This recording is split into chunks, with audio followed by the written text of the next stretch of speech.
Yeah, there we go.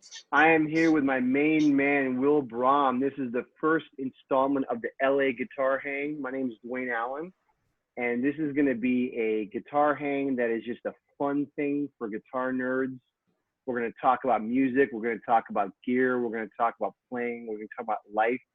And we're going to see where this goes. And if any of you enjoy it, I hope you do. And if not, who gives a shit? So we're just going to have some fun here. What's going on, Will?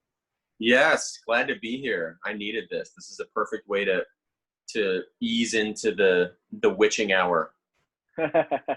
I got the idea to do this because of all the hangs that we've had over this COVID thing. You know, we've gotten to hang more nowadays than ever before. Yeah, exactly. Like during this COVID things, you know, one of the things that I miss about playing live and gigging and everything beyond the music is just the hang, you know, because music is such a communal thing. And most of the people, almost everyone that we gig with usually is really cool, nice people. And it's like a friendship and a brotherly, sisterly vibe. And I'm really, really missing out on this a lot. I mean, it's like bumming me out. But these Zoom hangs that we started months ago have really been kind of one of the high points of my week, believe it or not. I agree. You know? I think it's allowed us to get to know people that we don't always get to see, maybe out in the immediate social world, for one reason or another. Maybe because we're both busy gigging somewhere else, or just because we're busy doing our own thing. But it has been really nice getting to connect more like this. Yeah, for sure. Yeah. As opposed to only seeing each other like twice a year on average, you know. And Will and I, you know, have gigged many times together, and we have. It's amazing and a lot of fun, and I hope we can eventually do it again. And you know, one of the things of this, hopefully, if this goes anywhere, but I would like to just kind of document on the guitar scene in Los Angeles where it is now. You know, there's been untold great guitar players in the history of this city, and you know who's come along, and this is just a small, you know, helping of who people that I know, friends of mine.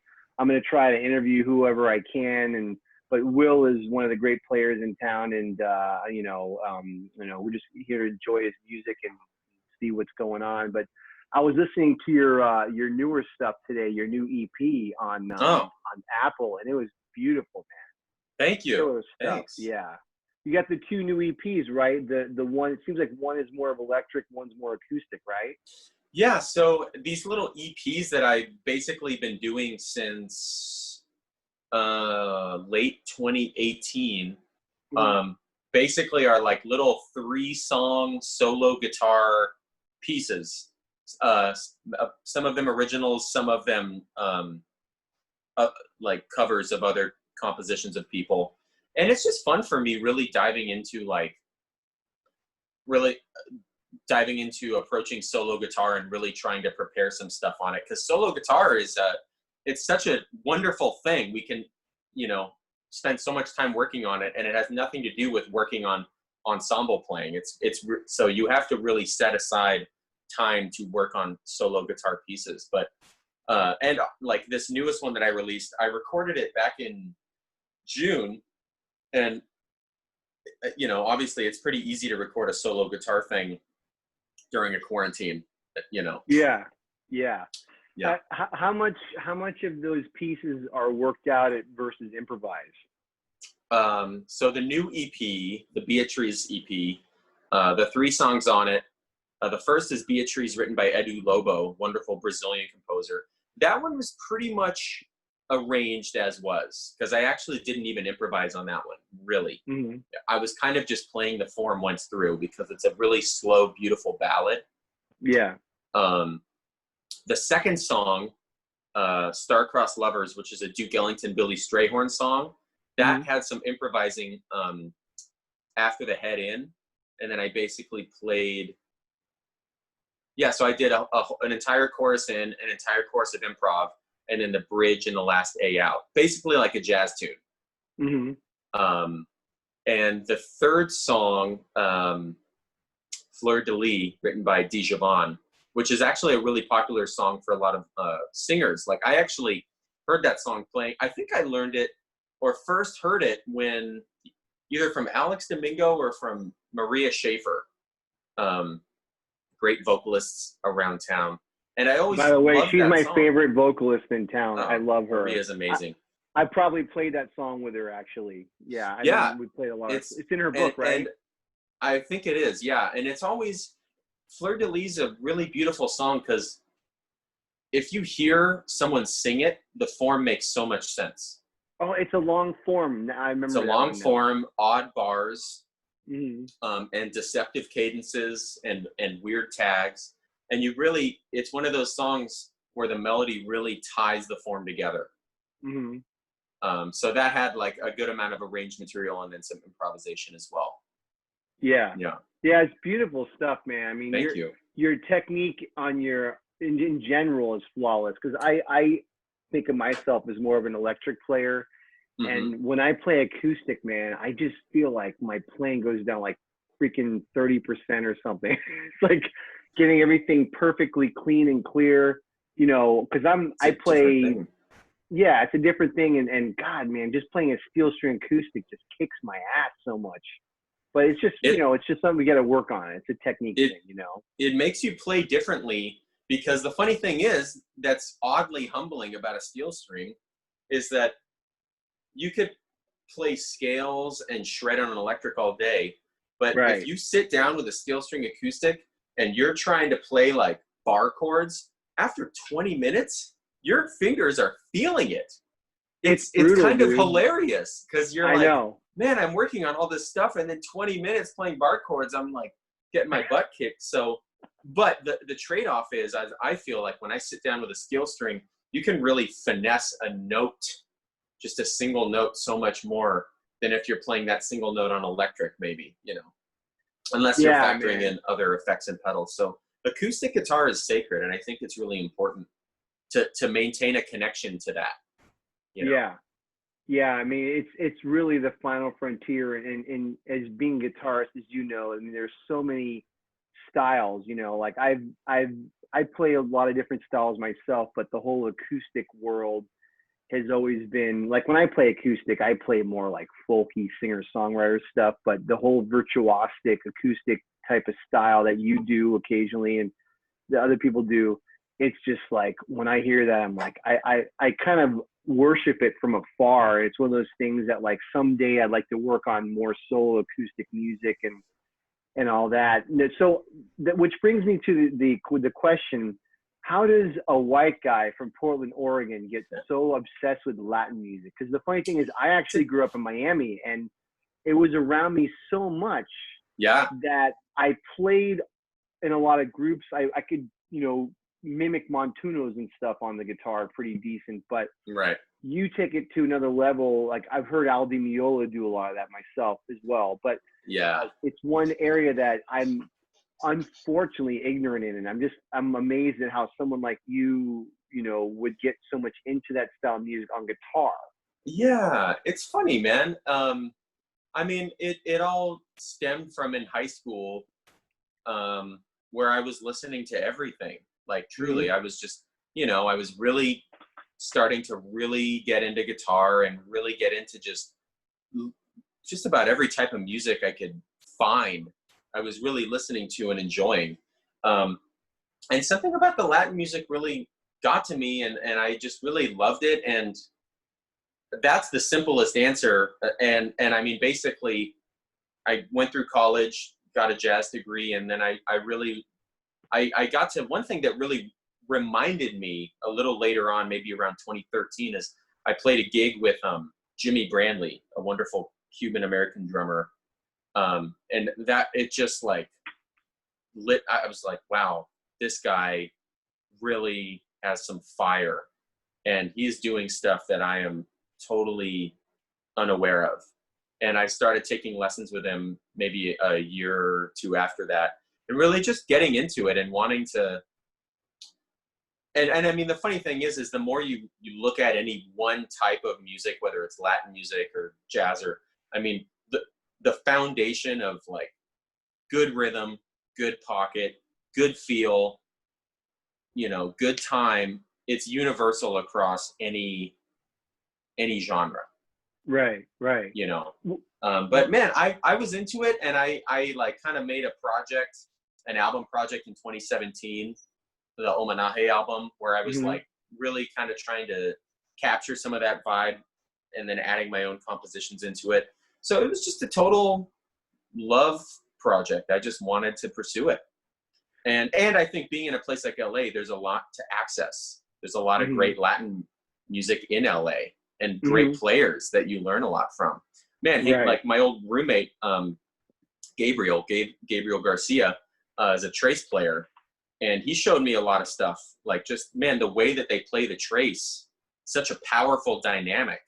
You know, Yeah. I mean, it was the Yeah. original Montuno Right. thing, Yeah. and then all these like Santeria rumba bands where it's just percussion and voice, and like the way that the grooves interact with the voice, and vice versa. I don't know. It was always special to me, so I just took extra time into learning it. Was it because it was so foreign to you in a way? Because I mean, did you have that in your upbringing, or you just kind of stumbled upon and was like, "What is this new music I haven't heard before?" It's more like I stumbled upon it, and I really just wanted to dig more into it. Yeah.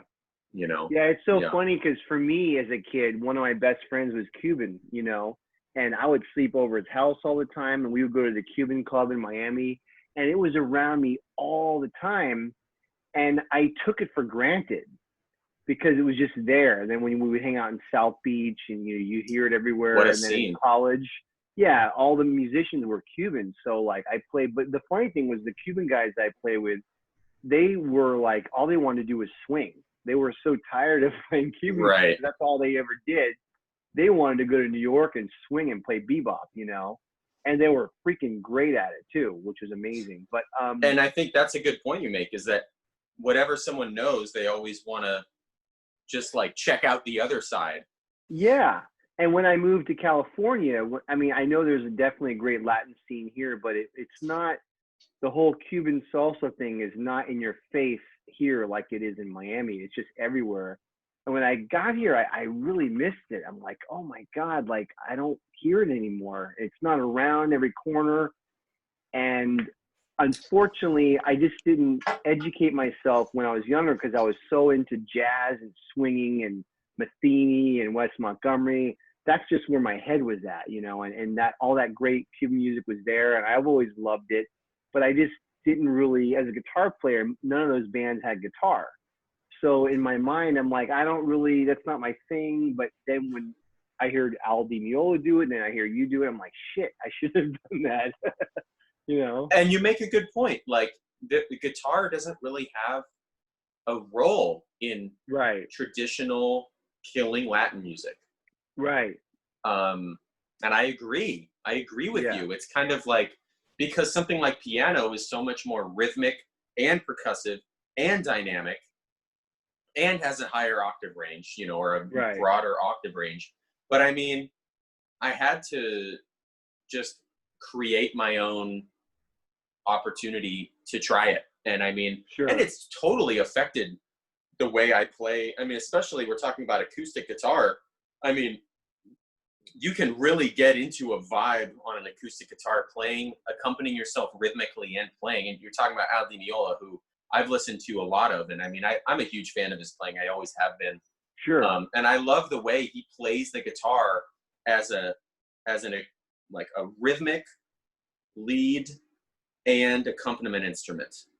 Yeah. I love it. I feel like it's not always the most popular go-to thing for a lot of jazzers, which I think is unfortunate, because I think it's wonderful stuff that he does.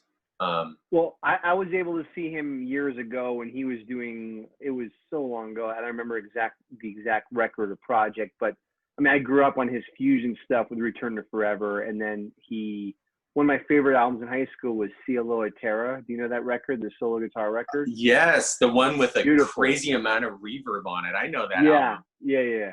But then he did later records that were much more rhythmic and what I notice about him and also about the way you're playing the music is you almost treat the whole guitar like a drum set, where it's like it's so rhythmic and every string has kind of a Especially when you're talking about acoustic. Yeah.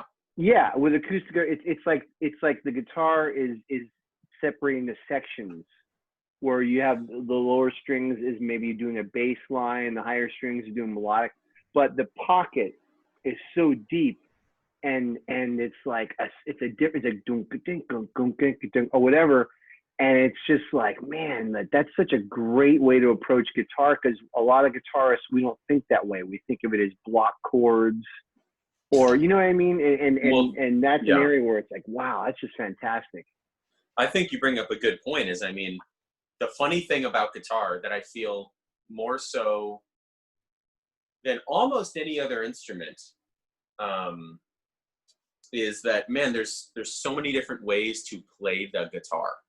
Sure. Like, aside from the fact that there are different types of guitars that innately make you play differently, whether you're talking acoustic, nylon string, steel string, versus electric, versus hollow body, you know, um, and I mean, I think in general, I've kind of just grown up listening to a lot of stuff and digging it as a guitar player, and like I like being involved in this genre and that thing, and so that love is there, and so it kind of keeps me very occupied in a lot of different genres.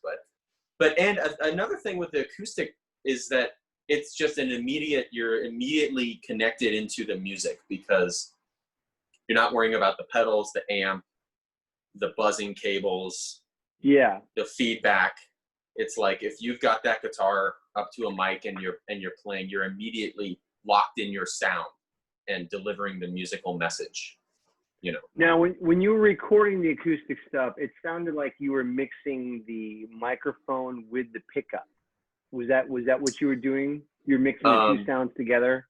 So the first 3 EPs that were all done at this place called Fireflower Studios, Right. those were just straight mic'd acoustic. There was no DI in or anything, actually. Really? It sounded like Yeah. it was a mixture to me. Okay, that's interesting. No, but there was at least a few mics being mixed into the final thing. So, but no, there was no DI in those.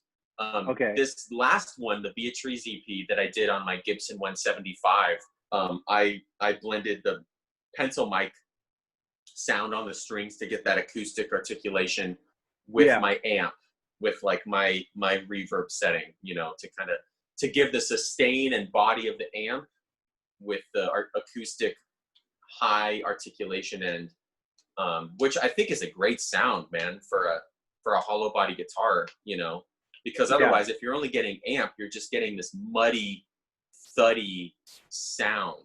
It's heavy and low endy, Well, that's what was interesting when I listened to that stuff. Your 175 had a really nice acoustic quality to it, and they're not known as being great acoustic guitars. They're laminate wood, and I think they like are an great L5 acoustic guitars, though. Yeah, you definitely get a good sound that way for sure. And I mean, I've also had it. I mean, I got that guitar, I think, in 2013, and like I came with a wooden bridge, and then I put a Tunomatic bridge on it for a while, and I eventually just put a wooden bridge back on, man. And I love accessing that acoustic sound that instrument has, Yeah. Yeah. Cool, Definitely. man. So like getting back to the early years, how did you get into guitar and how did this whole thing get started? I got a guitar for Christmas in 8th grade, and I just started playing rock guitar. I mean, I loved music long before then. Growing up, I would listen to like Prince, Ghostbusters soundtrack, Michael Van Jackson. Halen with Hagar. No, that was later. That was later. We always fight about Halen. Like I'm all at David Lee Roth. Yeah. But I got a guitar for 8th grade, and I remember that night sitting down and figuring out how to play TNT by AC/DC. Like it was fun. And continuing into the rest of 8th grade, into freshman year of high school, I was just playing more and more. At some point, I just started keeping a little acoustic guitar in my locker. And I'd say by sophomore year in high school, it was just kind of a done deal. Like that was really all I was interested in doing. It was a very natural process, honestly. I mean, it's like I got the guitar and the music just took care of the rest. Did you have a teacher? I dabbled in some lessons for the first couple years, and then like my junior year of high school, I started studying with a jazz teacher at Portland State University, who definitely started me on the right path. His name's Dan Gildea, wonderful guitarist. Okay. And another great guitar player up in Portland who was very helpful early on for me is Dan Ballmer, a world-class guitarist. Okay. World-class guitarist. You know, I would go see him. It's amazing how many great guitar players there are in all these towns. You know, like when I was growing up in Lauderdale, there was a great guitar player named Randy Bernson. And actually, the first time I met you, you reminded me, you look so much like him. And you still kind of do. Yeah. I saw him so many times as a kid. And he was like an incredible fusion guitar player. And he played with Jaco. He was like best friend with Jaco Pastorius. And when I was in the 9th grade, I actually went and saw him, and Jaco was there. We hung out the whole night.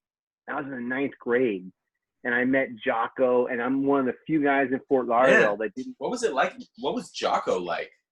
Dude, it was insane. Like, cause I got into jazz pretty early, man. Like when I was a metalhead as a kid, you know, Van Halen and Randy Rhoads, and all the shredders and stuff.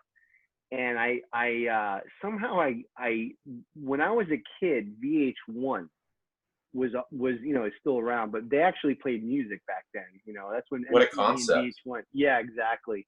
And VH1 had a show on Friday nights called New Visions, and they would play all these videos, and a lot of it was like new age videos, like Michael Hedges, who's amazing, Will Ackerman, stuff like that. But they would have jazz videos. And back then, like John Scofield had some videos like for Still Warm, and they would play that funky one where he's like walking down the street all coked out in his sunglasses. No, this was the one for the song Still Warm, where he's like on the Staten Island ferry. Okay, like, I think I've seen that. New York, yeah. And Miles had videos, and Pat Metheny had a video for Are You Going With Me? And so I got exposed to a lot of jazz through VH1, believe it or not, in that time. And where was I going with this? Shit, what were we talking about? Oh, how we got into jazz videos and. Well, just you were about Jaco. Oh yeah, Jaco. So I got into Metheny, and they showed weather report videos. So I got into Jaco, and I got into jazz early. Okay, so I got into all the greats, Wes Montgomery, Joe Pass, but I got into Metheny early, and then Jaco was on Bright Side's Life, and Bright Side's Life to this day is one of my favorite albums ever made. It's an amazing album, man. What year was that? 79? No, man, that's like 76. Wow. Metheny was like 21 or something. It's crazy. And Jaco, being from Lauderdale, was a local hero. And everybody in Lauderdale had like their Jaco nightmare story, where Jaco was like up on drugs, or like, you know, I don't know, drugs, but booze or whatever. And he had been thrown out of every bar in Lauderdale. So there was this guitar player in Lauderdale that I don't know how I had heard of him, but his name Randy Bernson, and he played guitar synth, believe it or not. And he sounded like Joe Zawinul on the guitar. Huh. And he ended up being in Joe Zawinul's band. What kind of guitar synth did he have? He played a Kelly with a pickup. Okay. And so I can't remember how I got into Bernson, but I was into him. And one of his first two solo records had like Herbie and Wayne Shorter and Jaco and all these guys. So this is how heavy Randy was. And Randy is a great writer too. He wrote great tunes. So we had heard a rumor that Randy had a Monday night gig at this place in Fort Lauderdale called the Musicians Exchange. And my friend Monty, who was a senior, I was only a freshman, you know. So I don't know how the hell we heard this, because we were just kids, but we had heard that Jaco might be there that night because he was in town. Mm-hmm. So I told my dad I'm sleeping over my friend Monty's house because he wasn't going to let me go out real late on a school night in the 9th grade. Yeah. So I slept over Monty's house, and his mom didn't care because he was already a senior. So he had a car, and we went. We figured, well, we'll go see Randy Bernstein play, and maybe Jocko will be there, maybe he won't. Who cares? It'll be fun. So we get there, and we're sitting in the parking lot in the car. We get there really early, and this old piece of crap Cadillac pulls up with this old blonde lady driving, and freaking Jocko gets out. And we're in the car, and we're like, holy shit. We couldn't believe it. So we walk up to him. We're like, oh my God, Jocko, we're such big fans. And he was so cool, and he was sober, and a lot of guys in Lauderdale, like, they had nightmare stories. And he was like, yeah, I'm trying to get my life together, and I'm trying to get clean, and blah, blah, blah. And they played, he played with Randy Bernstein, and they played like amazing. I think the first tune was like 7 Steps to Heaven, like bop, bop, bop, bop, ba, like really fast. And it was just so burning. And there was like 10 people in the club because it was like a Monday night. So we're just sitting there just watching Jocko and Randy Bernstein. I can't remember who the drummer was, but it was amazing. And we got to talk to him and hang out with him.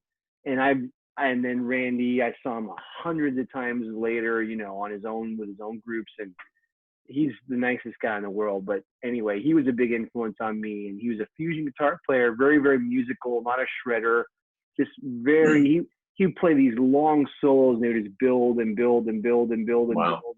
They were melodic and just a great player. But Jocko played with him. That's how I met Jocko. That was part of my upbringing, one of my influences, Arturo Sandoval told me a funny story about Jocko. When Arturo was in Cuba, Jocko was there maybe it was with Weather Report, some huge jazz festival happening there. And basically Jocko made them just sprinkle baby powder all over the stage floor. Yes. And Jocko comes out just sliding back and forth while he's playing bass. It was just a really funny visual to imagine, and what an interesting cat, man. Yeah. He was an incredible composer, man. Those tunes he wrote, 3 Views to a Secret, and all those songs. The Word of Mouth record. Oh God, so good, man. Yeah, very unique voice for sure. And his stuff with Joni Mitchell. You ever heard that stuff? Oh gosh, I'm not sure if I really have dug into his stuff with Joni Mitchell. Actually, I should. Have you checked Joni Mitchell out in general at all? Or? On a very base level. Like, I'm really familiar with her. Is it Blue? Is that the album? Blue's great. Yeah. That's an amazing album, man. I mean, like, she just channels such an identity from like the first moment you hear her voice. It's like, whoa, that is Joni. I'm a Joni Mitchell freak, man. I got into her only a few years ago, and Amazon had this like the complete recordings set where it's like from the very beginning up until like the late 70s or whatever. And her first few records is just folk, just her and her guitar. And her guitar playing is so amazing. It's all finger style and strumming too, but all these open tunings with beautiful voicings, and her voice is like an angel, and it's just like, oh my, and the tunes, the lyrics, I mean, just everything. And later on, she got into jazz, and she did a record called Hijira. I'm probably saying it wrong, but I think it's like Hijira. It's like 76. Jocko broke in 76. And it's her with her open chords, and then Jocko is playing chords, and he's laying down this like bed underneath her. And it's with percussion and stuff, and the songs are incredible. And Jocko is just incredible on this record, and people don't know it as much as they do the Weather Report and his solo stuff. So if you like Jocko, you should really check that out. Oh man, it's so great. And he's on the Mingus record. She did a record tribute to Mingus, and Mingus was involved with it right before he died. So Really cool stuff. Wow. Yeah. Jocko and Joni. Yeah, Yeah. man. So what else is going on? What are you doing these days during this Yeah. shutdown? Actually, just last night I recorded a trio album with What? Whoa. Christian Human and Carl McCormiss Reichel. Christian Human's amazing drummer. Is that the bass player? Yeah, Carl's a great bassist. I don't know Originally him. from Wisconsin. He was in New York for a while. Wonderful bassist. We played a trio gig together maybe a little over a year ago, and it was super fun. And I had Tony Guerrero. You know Tony. Yeah, yeah. He reached out to me if I'd be interested in doing a kind of last minute trio album for this startup record company that he's doing with Jax. And I was like, yeah, I mean, this all happened very quick. Like I'd say within the course of a week to 2 weeks. And so I was like, all right, well, this is also very sudden. I don't want to try to do any, ironically, I've been writing a ton this whole COVID season, but I was like, this is not the time to try to like quickly like have these guys learn my tunes. So did a standards album. Wow. Christian Human's amazing, man. He's a great drummer. Fun. It was great to play. So we just did that last night. Whoa. We did like 8 songs, all standards. One of my songs that's basically like a 14-bar blues. So that's very recent. We did it at Jack's in Newport Beach. At the club? Yeah, they have a whole recording set up there. I need to go there, man. I was gonna go. Well, it's basically empty now, you know. Yeah. But we were on stage and they basically set it up like a stage recording studio. But they do concerts outside though, right? They do. They have been doing live shows outside. I have to go. I need live music so bad. I almost don't even care who I'm going to go see. Like whoever. I just want to go. Like a solo guitar dude looping, singing country rock songs. Will you go see that? I don't want to hear that. I had a gig when things started to open up for a little bit. I did a duo gig with Will Lyle, you know. Where at? And it was at this place in Yorba Belinda called Versailles, the wine bar. It was a very last minute thing. My friend Goldberg got it, but he wasn't ready to gig yet, you know, with the safety wise. And I'm crazy. I'm like, I'll put a mask on. I'll play anywhere, you know. So I ended up using Will, and I hadn't played with anyone in like literally 2 or 3 months. So I was kind of nervous. I'm like, oh man, because you know how it is. If you can practice all you want, but if you don't play with anybody, you're going to be rusty, you know.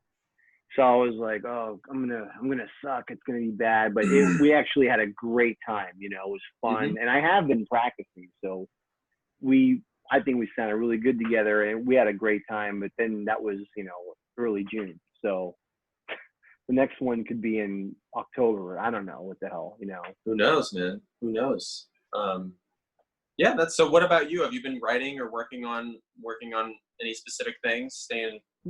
You know, I've been playing and practicing, but I'm a dad, so I'm really busy running my kid around. And during the first couple months of the COVID, I was still teaching. Like all my teaching gigs were still going. So everybody else, talking to guys like you and freaking Waddell, like, yeah, I'm playing 5 hours a day. I'm like, shit, I can't do that. Well, yeah, because you have a family. You know, I have a family. You're not a guitar. You're not a sitting in my room with all my guitars, you know, my family. Yeah. Well, you know, I play every day, and I have a bunch of tunes that I've written over the last few years. So like this was going to be the year I was going to do another straight ahead record. I don't know if you've ever heard the True Eclectic stuff I did with my friend Will I've heard some videos of that stuff. Yeah. Yeah. So that's like guitar, sax, and drums, right? Yeah. No bass. And right. It's like more experimental. And we did that a couple years ago. So it was like time to do something new. And I had this idea of doing a quartet with Nick Mancini. And sure enough, right when I was getting ready to call him, he left. Moves to Tulsa. Yeah, so like that screwed that up. So maybe I'll do a trio record too, But it's been weird, man. I've been running my kid around and trying to spend time with her. I'm trying to practice. I'm still teaching. And to be honest with you, in the summer, I'm a total beach bum. Like I go to the beach a lot. I need it. Like I wait all year for this. And so it's very difficult for me to be playing guitar all day when the sun's out, So I shed at night or in the morning. So I'm kind of just chilling right now because I will be back in school real soon and I'm trying to enjoy the time. But I definitely, need to write more. Are you the kind of, do you write like on a daily basis or like what's your writing schedule like that? How does that work? I'd say it goes more in waves. I would say on average, there might be a period where I'm in a writing mode for like 2 to 3 days straight. And then maybe 2 to 3 days of like really just intense practice. Yeah. And then maybe 2 days back to back of just like mostly recording stuff for other cats for whatever I need to record. So I'm kind of more a big chunk person rather than like a little bit each day. Yeah, because it seems like you tend to write a lot. You'll post things on Facebook and here's a tune. Unfortunately, I'm the opposite. I'm the kind of guy where, because my time is limited, usually having a family and teaching, I have a few hours a day to play. I'm just playing guitar, trying just to get better at guitar. Because as you know, it takes that much just to play guitar. Absolutely, man. And writing is like a whole other thing. But what I tend to do is I will, every couple years, I'll just book a studio date and say, okay, new record time. And I give myself 6 months and I'll go, okay, time to write. And I think that's a wonderful thing you just touched on is giving yourself deadlines. Yeah. That's what I do is I'll give a deadline. And luckily I am able to write. Like when there's a deadline, when I sit down, I'm able to do it, but it would be a lot better if I did it every day and made it more of a, craft, which if you do it every day, even when you're not inspired, it doesn't matter because your craft is so good that when you are inspired, you can really deliver,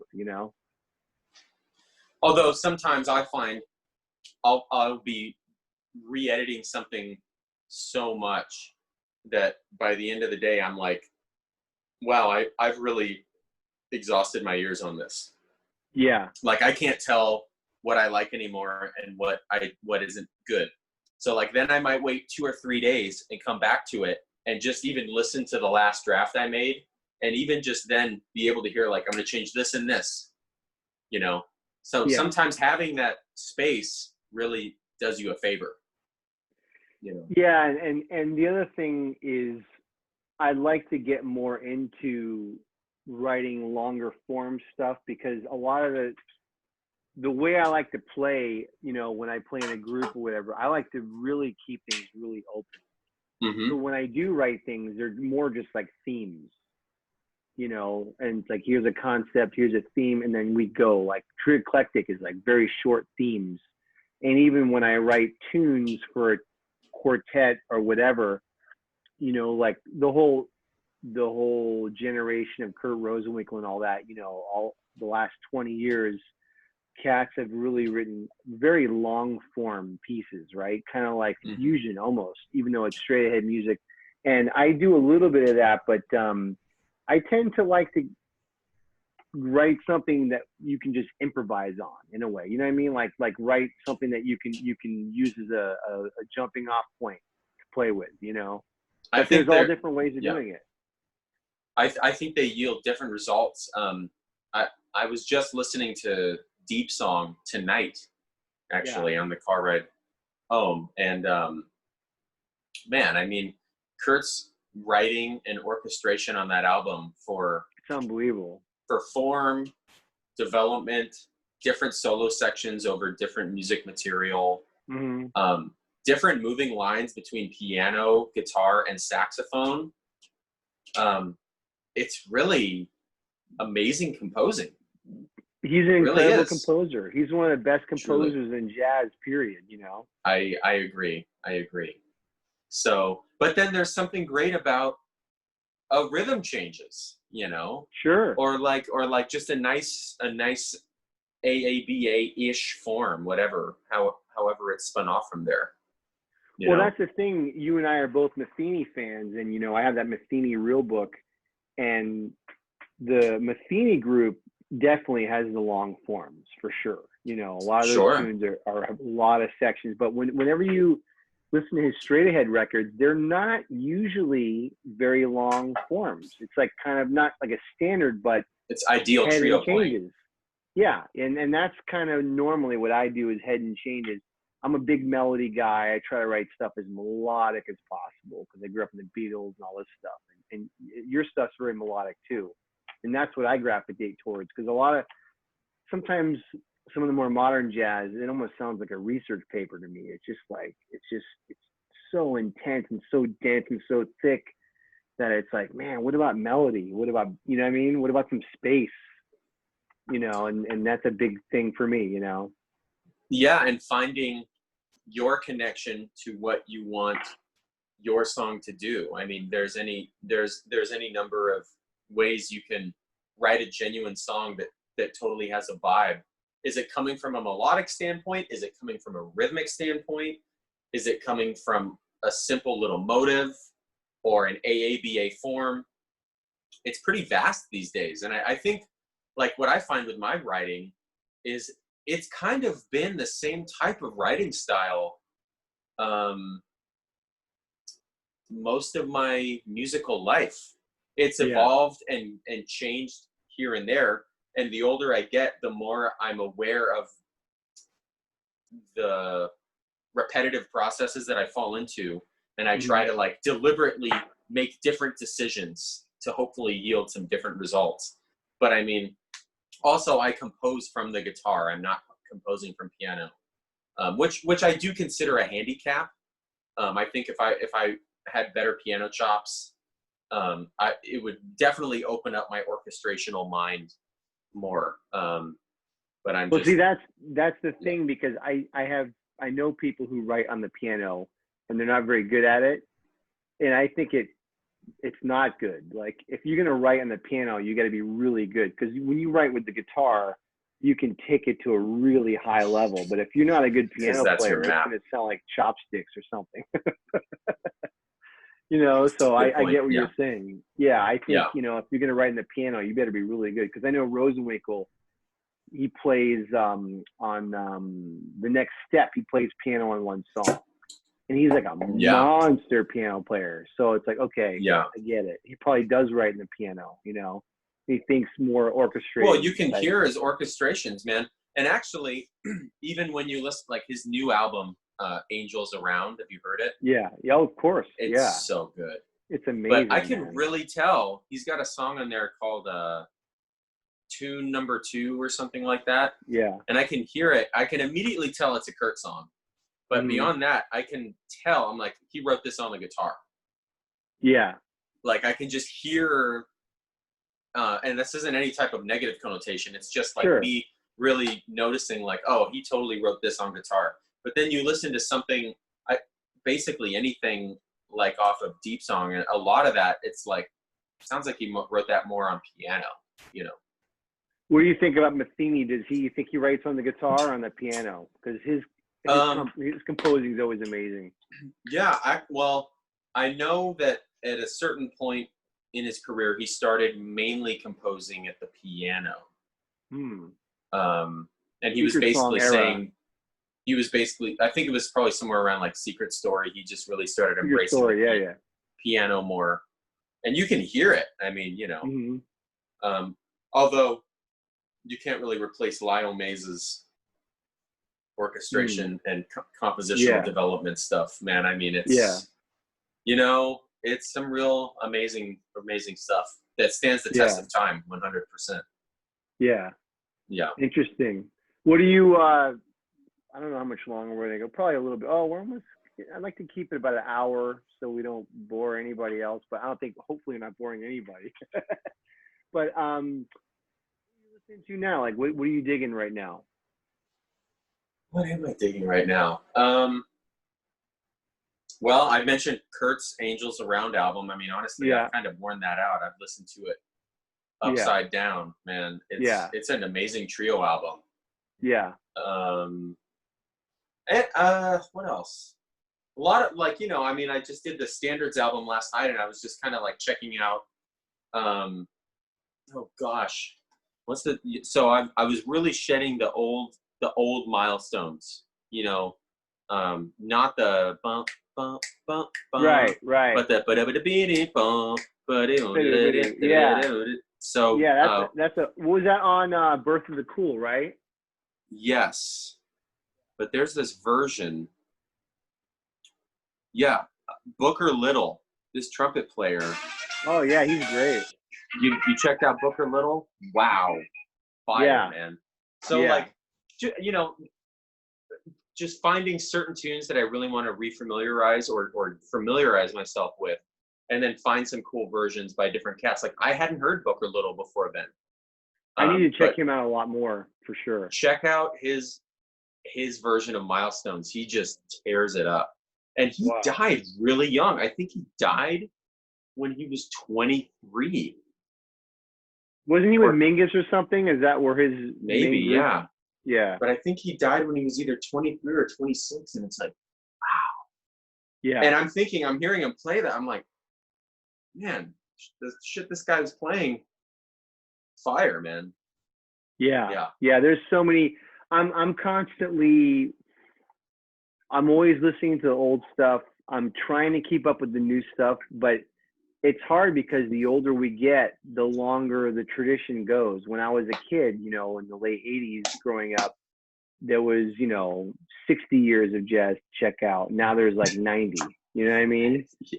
So it's like another 30 years. And I'm discovering more, like, I feel like I'm ignorant in the 70s, and actually the early 80s, and I myself, I'm a freak over the Blue Note stuff. I love all the modal jazz. I love all the Wayne Shorter and Herbie and Joe Henderson. I mean, that's like my favorite jazz in the world. Wayne is one of my favorite composers. Oh, absolutely, man. How melodic he was, and how very simple his melodies were, but the chords and the harmonies can be very complex. And I love all the hard bop stuff. I love Grant Green. I love Horace Silver. I love all that whole era. But man, there's so much to check out. There's so much great jazz now, and I feel, I'll hear cats talk about some young cats, and I'm like, I haven't heard that guy yet. So it's just, it's pretty so vast these days. Out. I think that isn't just a music situation. That's a world situation that we're in, whereas that everything is just evolving like pretty quickly now. Yeah. And that's fine. That is what it is. Just maintain your own connection to music, whatever it may be. And I think something that's good for us, that I think something that you and I have in common, is we have our favorites that we go back to time and time again and we love. And that's important, man, because if you constantly are only listening to new things, that might prevent you from really developing some type of a foundational root and vocabulary. I agree. And on the other hand, if you're only listening to a certain body of work, you won't get past that into new things. Yeah. Like if I look at my writing from even 2017 to now 2020, it's different. I mean, there's elements that carry right through, but there's things that have changed as well, and that's a good feeling, just knowing like, okay, cool, there's something there that was me, and then there's other things that are open to evolving. Well, that's cool, man. Well, I think I might call it at this point, man. It was really great talking, dude. I mean, I loved it. For those of you who don't know Will, you should check out his music. He's an amazing guitar player, amazing musician.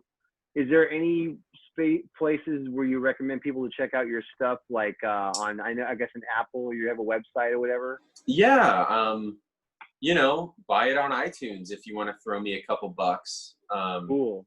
It is all over the streaming platforms across the cosmos. But yeah, support support artists in COVID. buy on iTunes or buy from Bandcamp. I think Bandcamp actually might give you more direct funds, I think. Yeah, and that's something I tell all my students and young people, man. I tell people all the time, you have to buy music. It's so important. People have this thing, oh, music should be free. And I'm like, bullshit. No, you got to pay for it. That is a pretty new development. I mean, I stream too. I stream just like everybody else. But when Pat Metheny does a record or Kurt buys one, I freaking buy that thing. Bill Frisell, yeah, buy it. Any young artist that I like, I buy it. If it's a Miles record, I own a lot of them. I get it. You can't buy everything. You can't buy all the Coltrane, all the Bird, and they're all long gone, and that's different. But man, if it's someone young that you want to support, you gotta buy their music. They need it. So for any artist you like, I mean, I listen to singer songwriters, young rock bands, whatever. I buy their stuff. I believe in it. It's important. Even if you download it. It's a good feeling, yeah. It is an interesting time with the whole monetization of everything is kind of online, available at any time, more or less for free. It's weird. I mean, it's like we're all spending less and making less. And so something like Spotify being the middleman is making the profits. Right? As opposed to the process of making an album through a record label and then getting a cut of that, of what the record label makes. It's bizarre. But I think as long as people are still continuing to make music, that's what the most important thing is. And don't undersell yourself and don't undervalue yourself, and be thoughtful about what you do, Yeah, absolutely. Yeah, man. Well, man, thank you so much for doing this. It's great seeing you. It's great talking. I can't wait till we can hang out in person again and actually do a gig again and play. Me too. I'd love to do a quartet gig with you, man. I love quartet guitar records. I would love that, man. I would so love that. Have you checked out the Mark Johnson quartet records? No, I haven't. Oh, wait, Mark Johnson. Dude. Is that Sounds of Summer running? Yeah, have you heard that record? I have heard that record. Oh my It's pretty God, magical, man. It's pretty magical. Amazing. And the Schofield Frizzell quartet record, have you heard that one? I don't know if I've heard Schofield Frizzell. The first, it's an early Mark Johnson from the 80s where it's Schofield and Frizzell. And Frizzell plays synth, and it's kind of out there, but it's really good. But then Schofield did a record in the 90s called Grace Under Pressure, and it's a quartet with Bill Frisell. It is amazing, dude. And of course, the Schofield Metheny quartet. Oh yeah, you don't have to tell me about that, man. Yeah. So the funny thing is every combination of those three guys has been recorded. So and every one of those is amazing. So, I would love to do that sometime. I love that. I gotta say, I haven't really done a double guitar quartet unless it was like sitting in on someone's gig. Yeah. I'm all for it, man. I think that'd be really fun. I think we should try to do that. It would be, man, because the guitar, the two colors of the guitar, and you and I are different enough where I think it'd be really cool. Well, and playing with you, which I've done a number of times now, I've always felt that we gel together. I think so. Yeah, absolutely. Really, really well, sound-wise, sonically, timbrally, dynamically. Like, it'd be pretty cool, man. We could try to cross some lines, and I'd be very into that. It'd be cool. Well, let's make it happen. Anytime after all this madness. Thank you so much. And like I said, everyone check out Will Brahm, Brahm, right? Yes, sir. Okay, good. I had a couple of drinks. I don't want to spell it wrong. Speaking of which, I might go get a refill. Thanks for being part of this first. You're the first guy on the LA Guitar Hang. I hope there's more of these. We'll see if anybody else agrees to it. I'm honored. I'm going to get with Dell, and I'll probably get Hornback. He was a fun guy. Absolutely. Who else should I get? I can get Story. I can get him. Get John Story. Maybe get Andrew Sinowick. Sinowick, yeah, I'll get him. I got to get the older cats, too. Yeah. Kuntz, all those Larry, guys. maybe Bruce Foreman, Foreman would be great. Yeah. He's amazing. Yeah. All right. Well, we'll see what happens.